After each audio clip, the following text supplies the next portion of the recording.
So I'm talking to Associate Professor Salvatore Babones from the University of Sydney. Associate Professor Salvatore is a sociologist, a political economist, and associate professor at the University of Sydney. He is known for his work in the field of social science, political economy, and globalization. He has written extensively on issues such as inequality, social welfare, and economic policy, with a particular focus on the global south and comparative social policy. One of the most well-known, the book, The New Authoritarianism, Trump, Populism, and the Tyranny of Experts, where he examines the rise of populist leaders and the challenges they pose to traditional democratic institutions and norms. Join me in my conversation with Associate Professor Salvatore Babones. Hi, Ernest. How are you? Good, yourself? Good.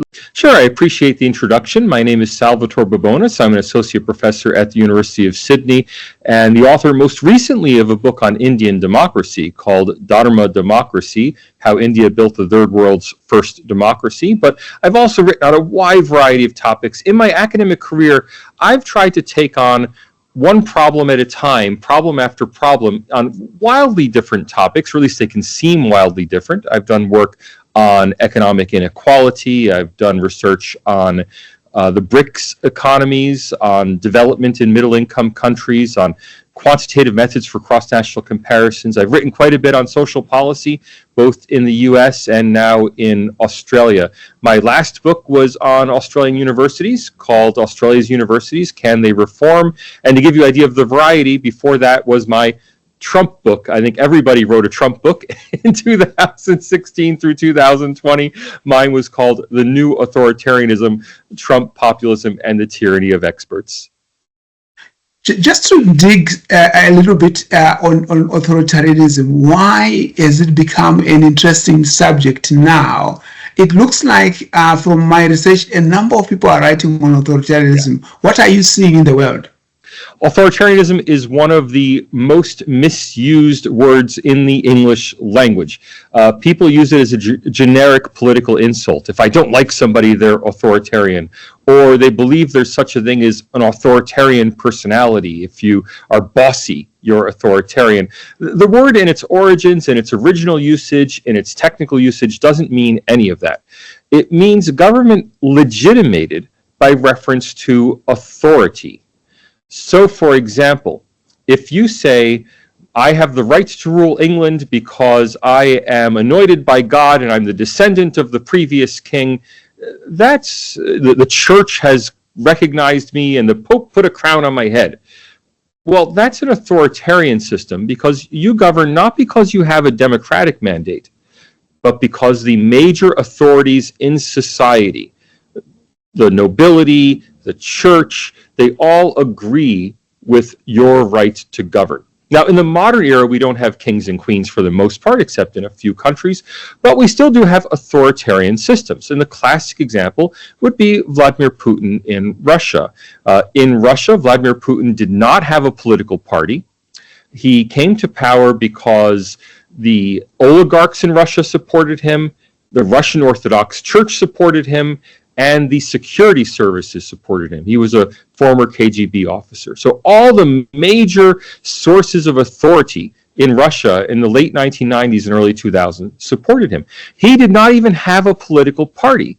Now, he's since created something called United Russia Party, where everybody just joins United Russia, but he's not part of what we would call a strong party regime. He actually comes from a very weak party regime. He doesn't have a party like the Communist Party or the Nazi Party that support his presidency.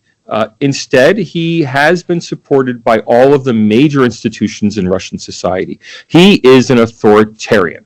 Now, what I've repeatedly written about Donald Trump, people can dislike Donald Trump, they can criticize Donald Trump. There's lots that Donald Trump does that is questionable. He's certainly a populist, but you can't call him an authoritarian, because every major source of authority in American society, the major political party establishments, the business councils, the mainline churches, the courts, the universities, even the military, the high military brass, the Joint Chiefs, all of them opposed Donald Trump.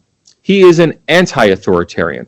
Now, if you want to dislike him, you can hurl insults at him, call him a populist, call him dictatorial if you want, call him arbitrary, call him uncouth, like whatever adjective you want. But the word authoritarian means governing under a mandate, under the legitimacy of being endorsed by the main authorities in a society, the authoritative institutions in a society. And by that measure, Donald Trump is, if anything, an anti-authoritarian. Do you think the fact that Donald Trump has become a populist in the US, that fact is drawing other populists elsewhere around the world to emulate and use him as a springboard for their own ambitions too? No, I don't think so. Populism has spread globally not because of inspiration from one country to another, but because people in different countries face the same kinds of conditions. Populism is a reaction to authoritarianism. Populism occurs when people feel that the main institutions of society are not reflecting their desires, their wishes, their points of view.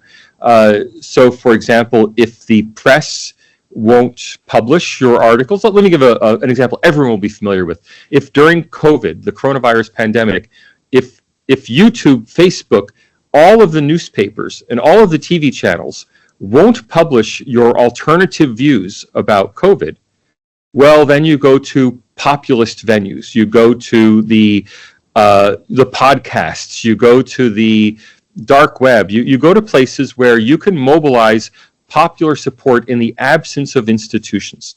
And all of the main populist outbreaks have occurred when mainstream institutions become impermeable to suggestions from below. When mainstream institutions start to tell people, this is what you must believe, and we're not going to listen to your uninformed views, then you get populism breaking out. Now, populism can't really be inspired from country to country because it's always based on the conditions in that country. We don't see populism breaking out in two places. We don't see populism breaking out in places that have open political systems where people are able to express their views, where they can get themselves in the opinion columns, where they're able to be part of the political process. And we don't see populism breaking out in highly controlled environments like authoritarian regimes, and especially totalitarian regimes that prevent populism from breaking out. In our open democratic societies, however, when the establishment starts to become authoritarian, people rise up against it. And they don't rise up against it with weapons and stage a revolution. They rise up against it by having mass meetings, by looking for alternative venues, by staging protests. And, you know, we've seen that in countries where the establishment has been unwilling to listen. I think global inequality is increasing. At least I think there's a lot of evidence from different researchers across the world. Yeah, tons of evidence. What do you think is the main cause, if there's one, of why inequality is increasing?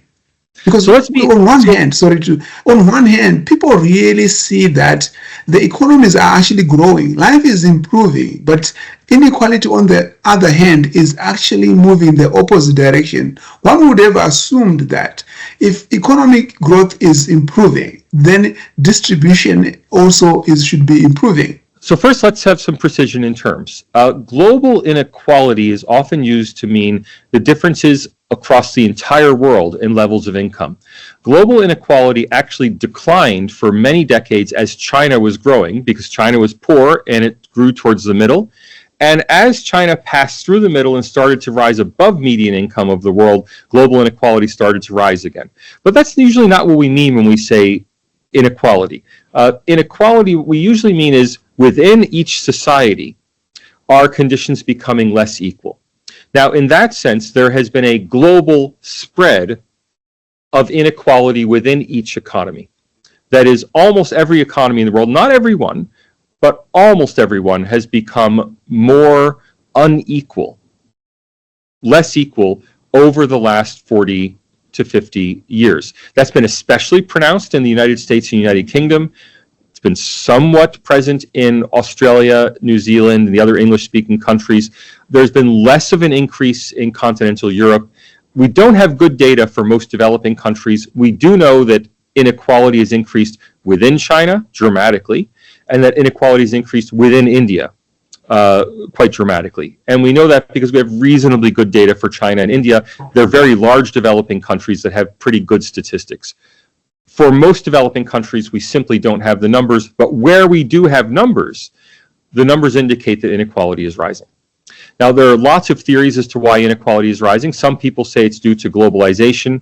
Some people say it's due, believe it or not, to women entering the workforce and the effects that has on wages. So there's been a massive influx of women into the workforce over the last 50 or 60 years. Some people say it's due to immigration.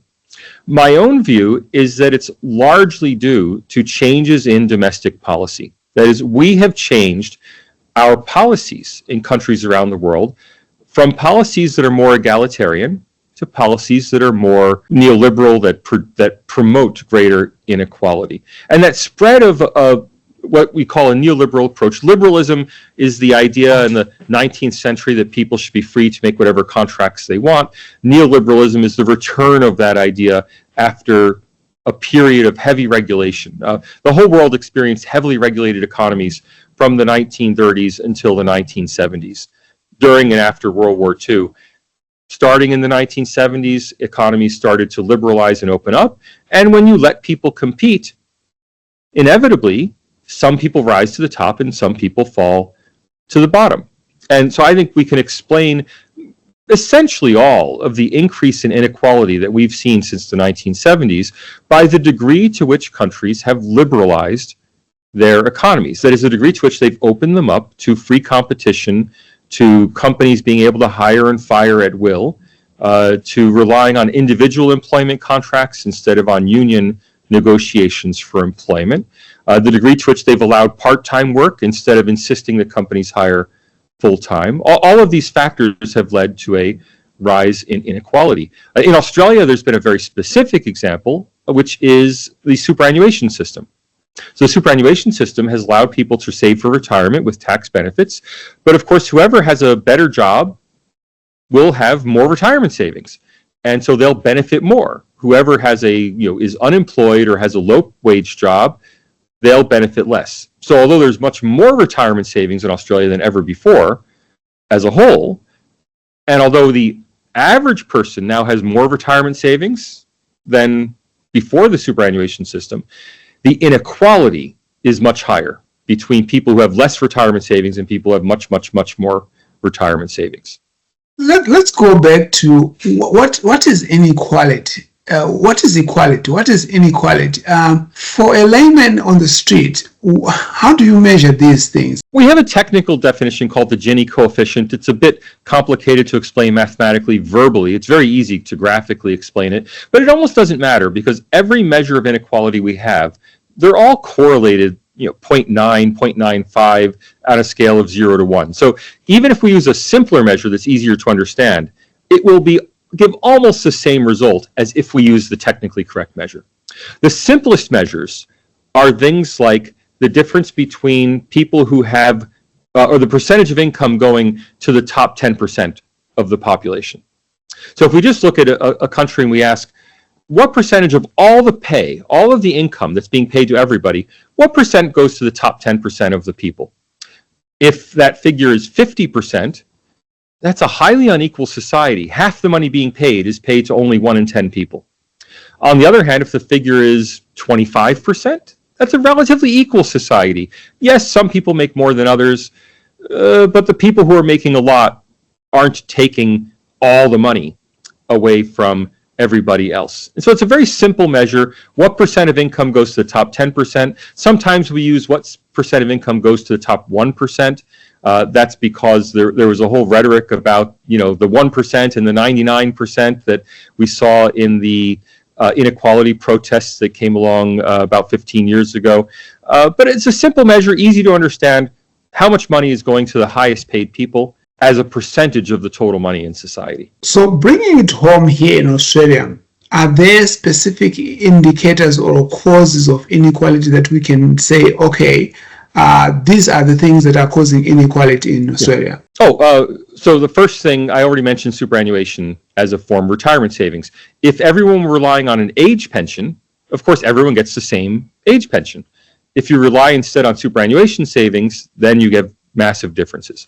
But I could give some other examples that have to do with the workplace. So, for example, if the entire population were, or if most of the population were unionized using enterprise bargaining agreements, that tends to produce more equal outcomes across people. Those who are in lower wage positions within an organization tend to do better in enterprise bargaining agreements, and those who have high pay tend to do worse under enterprise bargaining agreements. If you get rid of enterprise bargaining and people negotiate individual contracts, those differences widen out. The best do better and the worst do worse. Now, in Australia specifically, and in the last 5 to 10 years, one factor increasing inequality has been the rise of the gig economy. So Australia's employment economy is highly regulated. There are award wages for 122 different industries. There are enterprise bargaining agreements for large organizations. It's all very highly regulated. There are national employment standards that set a minimum wage if you're not covered by an enterprise agreement or an award. However, if you ride a bicycle for Uber Eats, if you deliver food, for DoorDash, if you do e-tasker online and you do small repairs for people with online payment, if you run an Airbnb for pay, all of these different activities that are outside of ordinary employment tend to have very low hourly pay levels, and people make up the pay by just working lots of hours. And so we've seen a rise in inequality between people who have what we call standard employment. You're in a job that's covered by either an industry award or an enterprise bargaining agreement. You have regular vacations, and you have superannuation contributions, and you have sick days. That's all of us in the standard economy. But now we have a growing group of people who are in the non-standard economy, in the gig economy. That used to be a very small group. If we go back 10 or 15 years, the number of people who are not in standard employment were, children's babysitters, dog walkers. It was a very small group of people who were not in standard employment. Now it's a large group, and we don't even know the number. The Australian Bureau of Statistics estimates 1% of the workforce is in the gig economy. That's an incredibly low underestimate. I can show you that 1% of Australian workforce just works for one gig economy company, Uber. So if 1% of the Australian workforce works for Uber, how many are total in the gig economy? I don't know, 10%? That would be my rough guess. And that leads to, again, rising inequality in Australia. Mm-hmm. We know that generally the global south is where there's a lot of poverty. Is there a reason why the global south continues to be in poverty at this stage? Given that there's globalization, one would assume that with the rise of globalization, it should allow distribution of wealth from the north to the south. Sure. But it doesn't seem to be happening. Today, when we say the global south, we mainly mean Africa. Most of the rest of the global south has risen out of poverty at this point. There are some exceptions, places like Cambodia that are extremely poor, some pockets of poverty in Afghanistan and Pakistan, but really extreme poverty in the world today is mostly, though not entirely, limited to Africa. Why Africa has not joined in the prosperity of the rest of the world, I don't know. I'm not an Africanist. There are a lot of explanations that float around in the literature. So, the lack of political integration, the lack of transportation integration across the continent. If I can give you an example, India has roughly the same GDP per capita as the continent of Africa. It also has roughly the same population as the continent of Africa. Yet India is growing very rapidly. Why? Well, India has a nationwide transportation network. It has a single government with rule of law over those 1.4 billion people.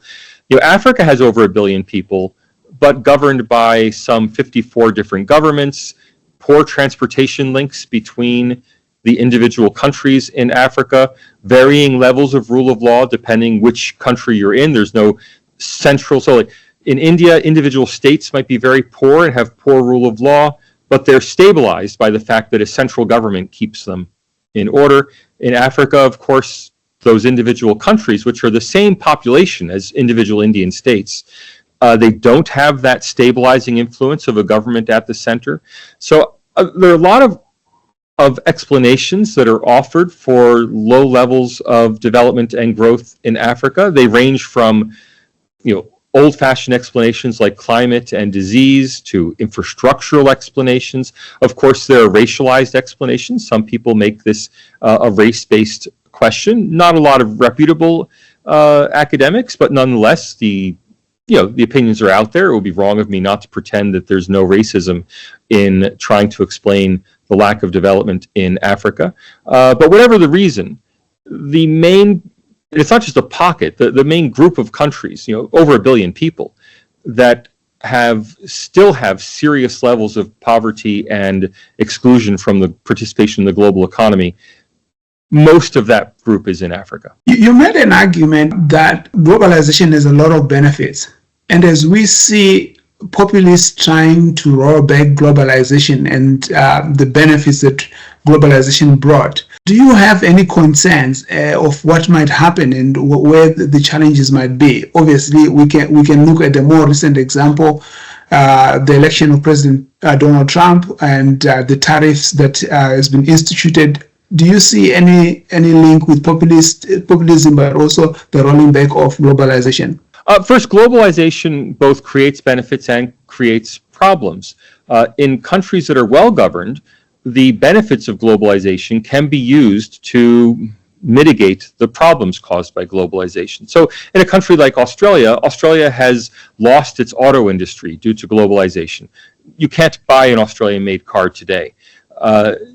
Yet, Australia has a very secure welfare state. It has retraining. It has other job opportunities. So although Australia has lost its auto industry due to globalization, on a net basis, Australia has benefited from globalization. And crucially, Australia has used the benefits of globalization to ensure that the victims of globalization in Australia don't suffer unduly. That they are suffering, but they are not in severe poverty. They've not been entirely left behind. Now, of course, in countries that have a less well-constructed welfare state, less well-run state in general, there are victims of globalization. So if we go to somewhere like, for example, in West Africa, in Ghana and Ivory Coast, there are cocoa farmers. And cocoa farmers are very vulnerable to the global market. Well, if they end up being and I don't follow the current price of cocoa. I only use this as an example. If they end up being victims of globalization of the chocolate industry, well, Ghana and Ivory Coast don't have such a firm welfare state, don't necessarily have the tools to take those sectors that are benefiting from globalization, telecoms, right? Telecoms is a huge success in West Africa. They don't have the mechanisms to take those institutional mechanisms to take those benefits from globalization that accrue to one sector and use them to support people who are losing their jobs in another sector. And so the globalization does have benefits, but it also does harm individual people within a country. You're absolutely right to connect globalization and populism. Almost everywhere where populism breaks out, it has a rhetoric that is nationalist and anti-globalist. And when I say that, I don't just mean today. I mean the classic populist movement in the 1890s in the United States, or for that matter, before that, in the 1830s in the United States, these old American populist movements, one associated with Andrew Jackson in the 1820s and 30s, the second associated with William Jennings Bryan in the 1890s. Both of them had a rhetoric of America first. Europe is taking advantage, those London bankers are taking advantage of we poor American farmers. Both of them were revolts of ordinary people against what they perceived as the globalization of their time. So there's definitely a link between globalization, the creation of victims of globalization, and the rise of populism. One way to see that is that globalization, first and foremost, benefits those who are highly educated and relatively wealthy. And someone like me, I'm American, I'm able to take an academic job in Australia to benefit myself and my family, make more money and have a better life.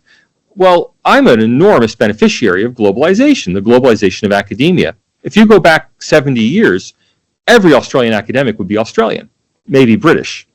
Now they come from all over the world. We are the beneficiaries of globalization. On the other hand, there are people who are the victims of globalization. Now, as I said, in Australia, those victims are relatively well protected, and you'll notice there's no big populist movement in Australia.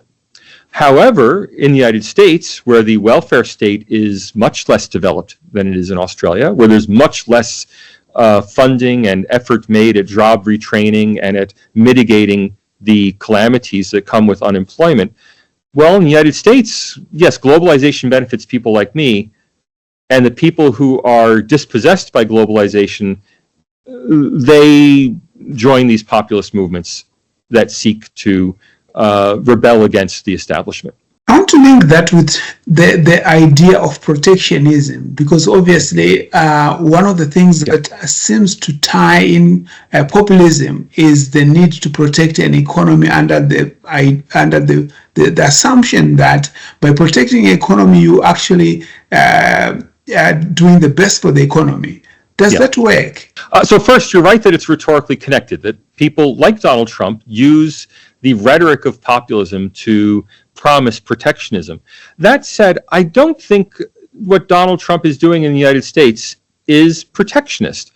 So we had previous rounds of tariffs in the United States, as in other countries, which were clearly protectionist. So in the United States, the famous example is the tariffs of the late 1920s and early 1930s in response to, or just before and in response to, the Great Depression. This famous Smoot-Hawley tariff and other associated tariffs.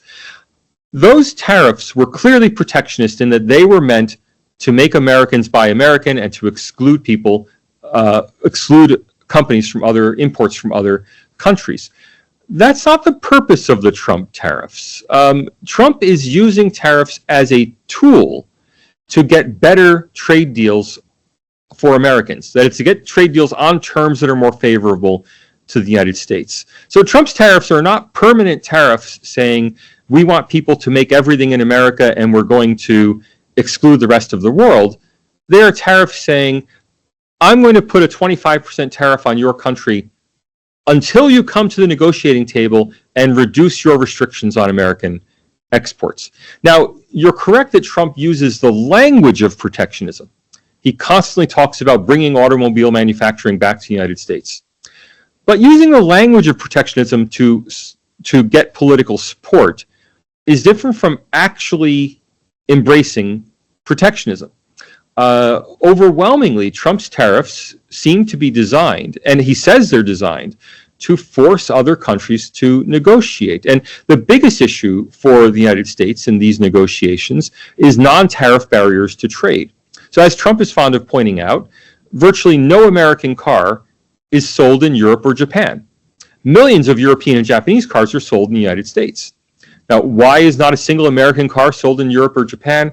Because both Europe and Japan have non-tariff barriers. Yeah, the tariffs on autos are low, but it's virtually impossible to sell a foreign car into these markets because of the structure of the market, because of regulation, because of government support for networks that are closely tied that don't allow outsiders in.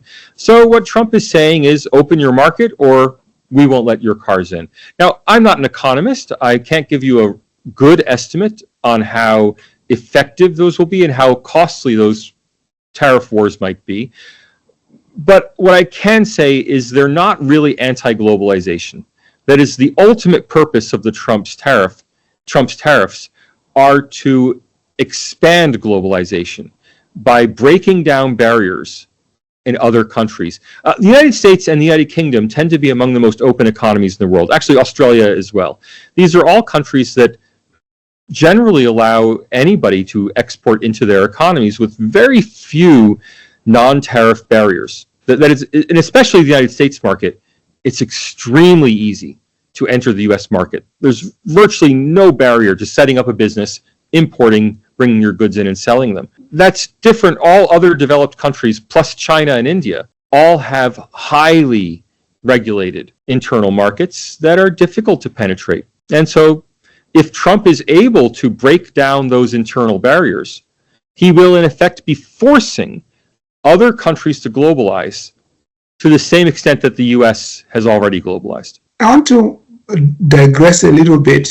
You wrote something about wealth creation and wealth distribution, and you seem to say it's not enough to just create wealth in an economy like Australia.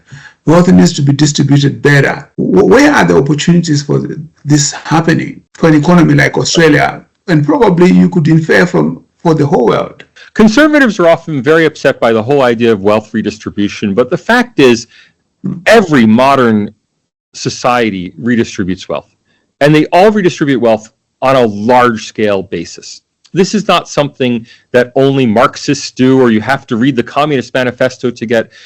All developed countries, if I can put it in the simplest terms, tax the rich and give to the poor. It's that simple.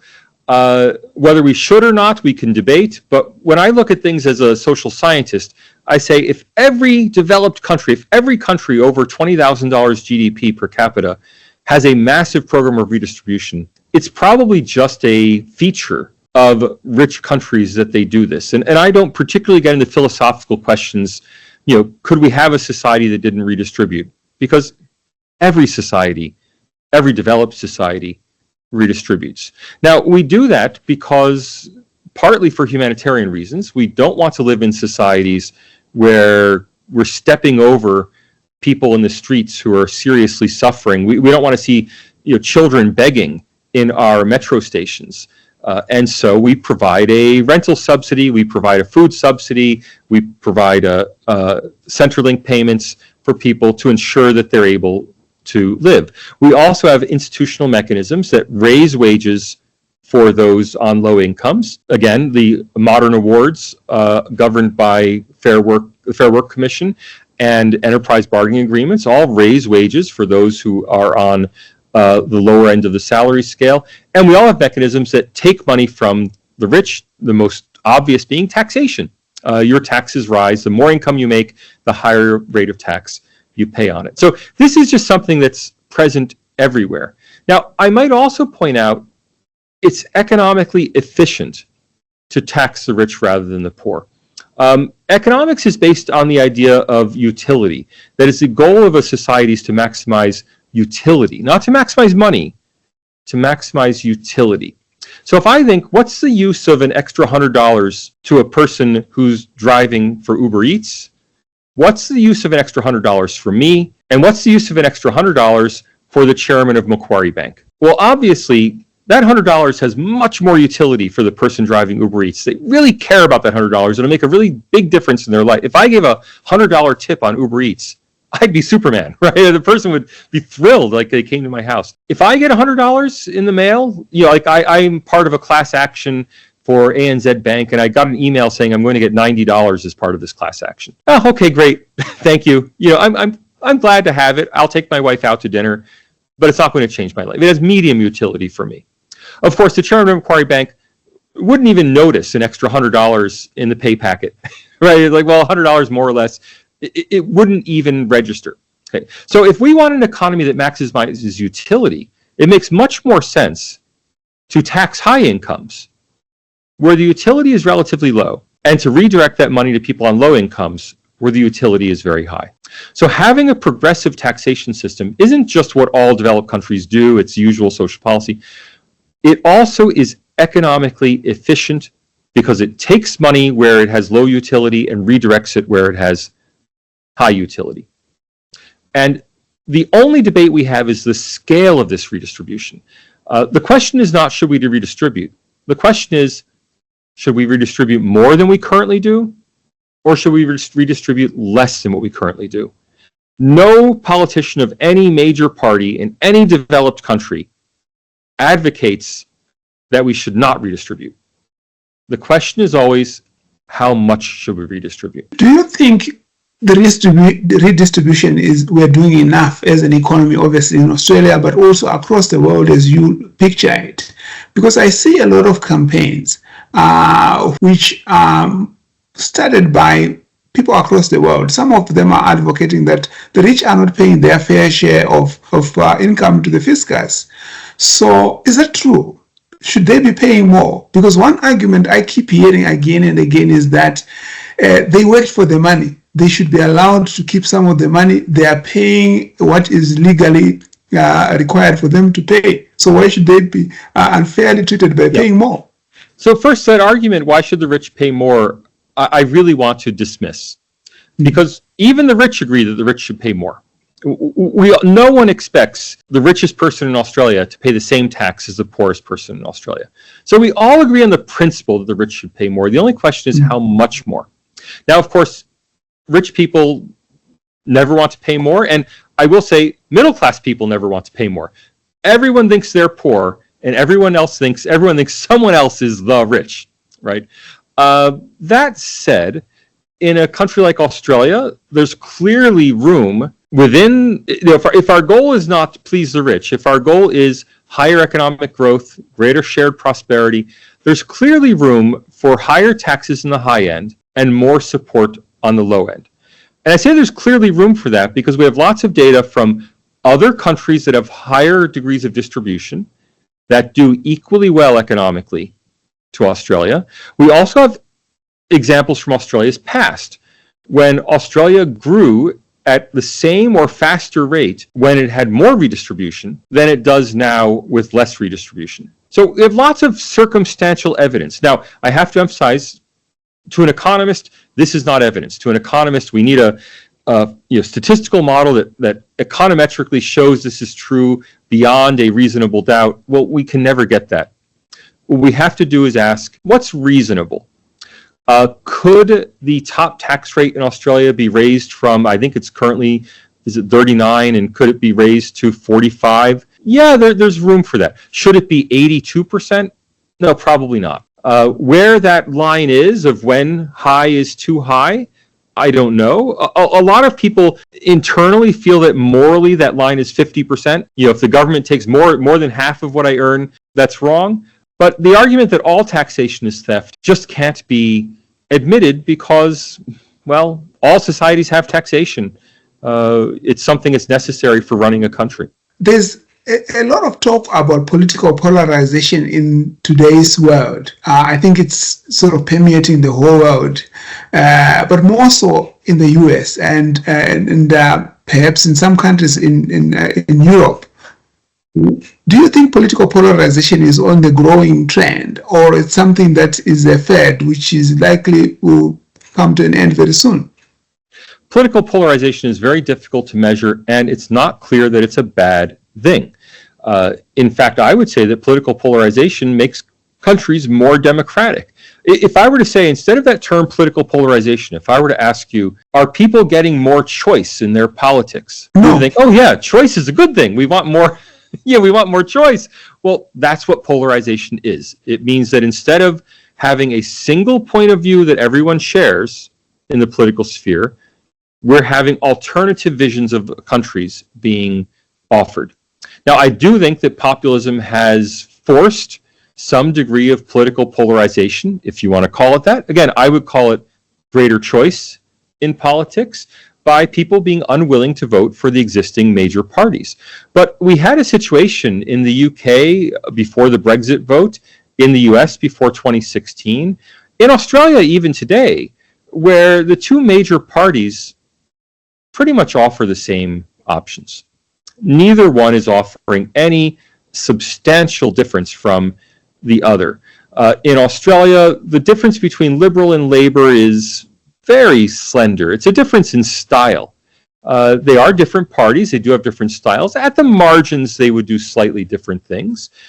But, Liberals, despite having Liberal in their name, have supported things like the Racial Discrimination Act and the Human Rights Commission, and Liberals left in place Labour policies on employment.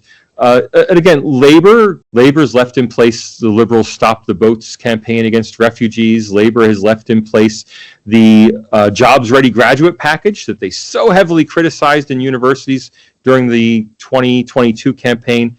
They didn't change it when they came into power. Tax systems of taxation have remained very stable under both Liberal and Labour governments. Now, in one way, you could say what Australia has is stable governance under administrations of both parties. And you could say that's a good thing for Australia. It makes Australia a more attractive country. On the other hand, I could say, yeah, that means Australia lacks political choice. Which one is it? Australia does not have high polarization in politics. The United States does have high polarization in politics. Which one is better is an unanswerable question. Instead, we could say which one's more democratic. I think the US model is. On the other hand, which one produces better outcomes? I think the Australian model produces better social policy outcomes. Which one's better? Yeah, that's for you, every individual person, to decide for themselves. You are in the education sector, and I appreciate that you understand the role of education in polarization, but also in dealing with populists and also in election engineering. People seem to be lying a lot about politicians or lying a lot about certain people's policies. How can education position itself in such a way that it allows people to be able to not be persuaded to make wrong decisions? We have a serious problem in education, and especially in higher education, that there's a complete dominance of one side of politics among the faculty at universities. Now, in the US, we have hard data on that, where, depends which study you look at, but 90, 95, 98% of US academics, when they're registered for a party, register for the Democratic Party in the United States. There are virtually no Republicans teaching at universities in the United States. Now, Australia doesn't have that system of public political party registration data. People don't register for a party in Australia. But anecdotally, it's very clear teaching at a university that the number of liberal voting academics on campus in Australia, not just at my university, but at all universities, are handfuls of liberal voting academics. Australian academics either vote Labour or Green. So they're wildly out of step with their societies, where there's a very even division. Political parties tend towards the center and tend to divide society equally because, of course, if you're not in the center, the other side will win every election. So, roughly speaking, political parties represent the broad spectrum of society. Universities do not. and that leaves them out of step with society. The other major institution in Australia that's wildly out of step with the audience they serve is the ABC. And I might add the SBS, but primarily the ABC is the one of concern because of their very large news organization. Now, that inevitably creates resentment among voters when half the population sees that its point of view is not reflected in universities and on the ABC that are all paid for by the Australian government. That is, their taxes are going to pay for institutions that don't broadly represent society. And we view that as a problem, for example, when we see the relative lack of Aboriginal academics at universities. We think, well, Australia's 3.5%, almost 4% Aboriginal. We'd like to see 3% Aboriginal faculty. We don't see it, and we view it as a problem. Same as in the United States, where there's a severe underrepresentation of African American faculty, and we see it as a problem, and we try to address it. We have lots of programs and funding at our university to hire Aboriginal academics. I would dare say that if an Aboriginal academic simply expressed a desire to move to University of Sydney, where I teach, or any other university, that university would bend over backwards to create a job to attract that person. Well, liberals are equally underrepresented. Members of the Liberal Party, voters for the Liberal Party are equally underrepresented in Australian academia. But there's no thought that, we should go hire 50 new Liberal voting academics. I don't think there should be such a program. I don't believe in these kind of quotas. But I think putting it in that perspective illustrates just how out of step universities and the ABC are from the rest of society. And I say this as someone who does not vote in Australia. I'm not a Labour, a Liberal, a Greens, a country party. I'm a foreigner here. It's simply glaringly obvious. And it's the same problem in my own country. in the United States. I want to end with this one particular question around inequality. What is it specifically from your research and experience that you think could be done, if there's 1, 2, 3 things that could be done to address inequality, to start moving in the right direction? There are 2 ways to address inequality. One is to prevent it from occurring in the first place. So, for example, you can regulate the economy so that there are high minimum wages, so that people have good working conditions. And the problem with the upfront approach is that there's an economic drag associated with that, because if you prevent Uber from letting people freely drive for Uber, you're going to stifle innovation in Australia. If you prevent companies from having new business models, you're going to stifle innovation. So I'm much more a fan of addressing inequality on the back end. That is, let the market do whatever it wants. And then let's tax people who get very high incomes, and let's provide a high level of universal services, not necessarily directed at people with low incomes, but universal services that benefit everybody.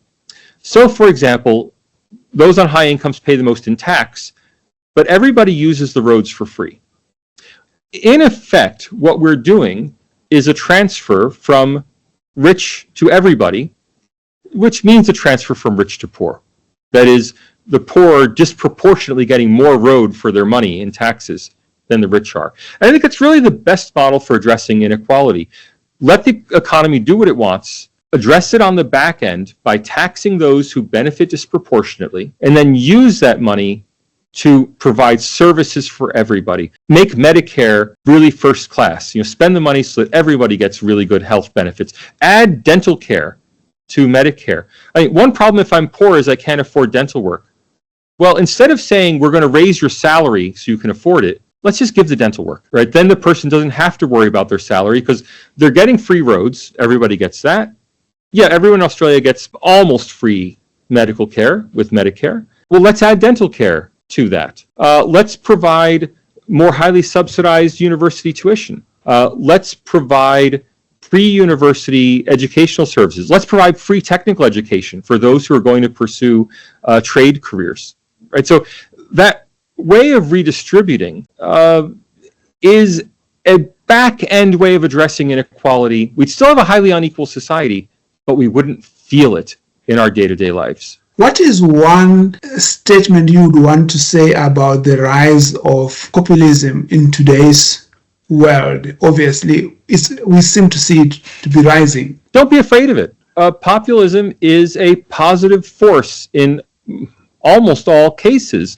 The destruction occurs when society fails to address or take account of the demands of populists. The populism is not the problem. The resistance to populism, the attempt to suppress populism, is the problem. If there's a populist movement demanding some outcome that the political parties are not willing to offer, well, if the political parties stand firm and refuse to budge, some ultra left-wing party or ultra right-wing party or outsider party will come to offer people this demand. On the other hand, if the political parties say, wow, millions of people are demanding something, maybe we should be responsive and we should go halfway to helping meet those demands or those concerns, then populist movements fizzle out. Because when the establishment is listening to the people, there's no need to rise up in revolt against the establishment. So listen to the populists. Don't necessarily do everything a populist demands. Obviously, populism often comes up with inchoate demands that are not well thought through. A very common feature of populism, for example, is anti-Semitism, because people think that these conspiracy theories that Jews control the world rapidly spread through populist networks and people demand anti-Semitism. Well, okay, don't give in to the anti-Semitism. Say, all right, you're angry about bankers. That has nothing to do with Jews. Let's regulate banks if you're angry about bankers. Or let's regulate how mortgages are run, mortgage interest rates are offered. Let's offer a way to build more housing so that you're able to buy a house. So although populism often has theories or demands that are unpalatable, that's not the root cause of populism. Listen to the populists, take account of people's true feelings and needs, and the populist movement will dissipate because they'll return to the ordinary channels of politics if those ordinary channels are responsive. I know you like to write.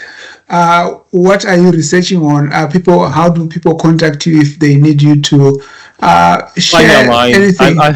My email address, my phone number's online, everything's online. My Twitter is open. Anyone can DM me on Twitter. It's easy to contact me. I love hearing from people, so it's not a problem at all. And just get in touch, start a conversation. I always respond. What are you researching on? I just finished a book on Indian democracy, so that will come out in the next couple months.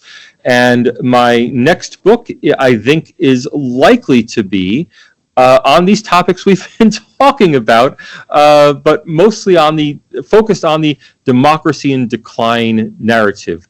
There are all these people saying democracy is in danger, democracy is in decline, yet our actual hard empirical data suggests that democracy is doing perfectly fine. And so this book will be using the empirical data we have to show that all of this, this concerns and worries, it's all just rhetoric. In reality, people are doing pretty well. Democracy's doing very well. We're not going to see a rise of fascism, a rise of dictatorships, and people should just, calm down a little and accept that we can trust the voters to always make decisions that are sensible and that lead to a kind of society that we all should want to live in. On that note, thanks very much, Associate Professor Salvatore Babones. It was good talking to you. Definitely my viewers will contact you. We'll share your Twitter feed, and they can contact you and have a chat. Thanks very much. Thanks for taking the time to talk. I really enjoyed it.